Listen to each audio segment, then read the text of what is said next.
కొండా సురేఖ గారు సమంతకి అపాలజీ చెప్పడం అనేది అంతకన్నా స్టూపిడిటీ అయితే నేను చూడలేదు. ఫస్ట్ ఆఫ్ ఆల్ సమంతని ఎక్కడ అవమానించారు?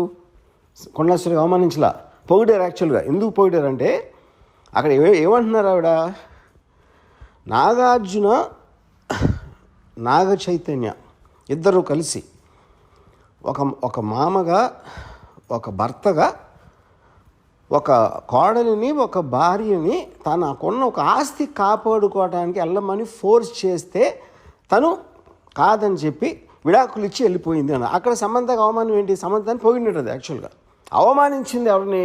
అత్యంత జుగుప్సగా అవమానించింది నాగార్జున చైతన్యాన్ని.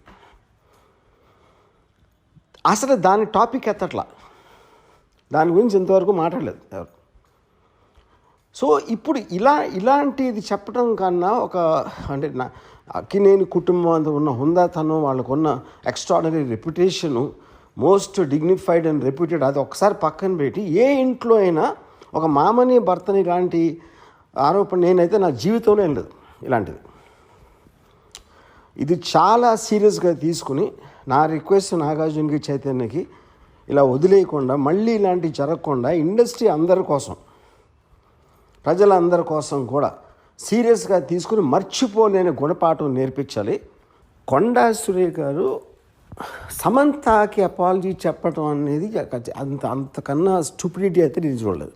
ఫస్ట్ ఆఫ్ ఆల్ సమంతని ఎక్కడ అవమానించారు?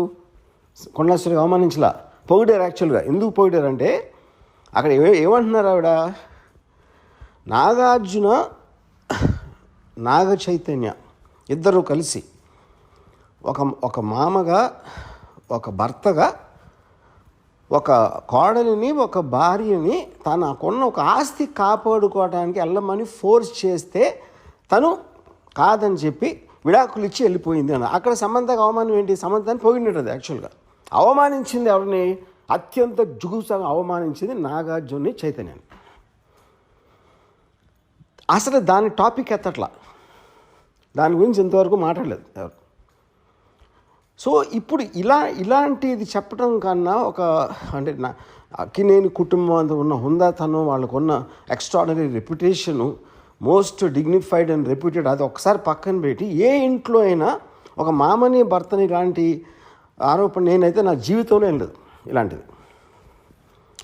ఇది చాలా సీరియస్గా తీసుకుని నా రిక్వెస్ట్ నాగార్జునకి, చైతన్యకి ఇలా వదిలేయకుండా, మళ్ళీ ఇలాంటివి జరగకుండా ఇండస్ట్రీ అందరి కోసం, ప్రజలందరి కోసం కూడా సీరియస్గా తీసుకుని మర్చిపోలేని గుణపాఠం నేర్పించాలి. దీనికి తప్పిస్తే మన దగ్గర వేరే మార్గం లేదు. ఇలాంటిది మళ్ళీ జరగకుండా చూడాలి.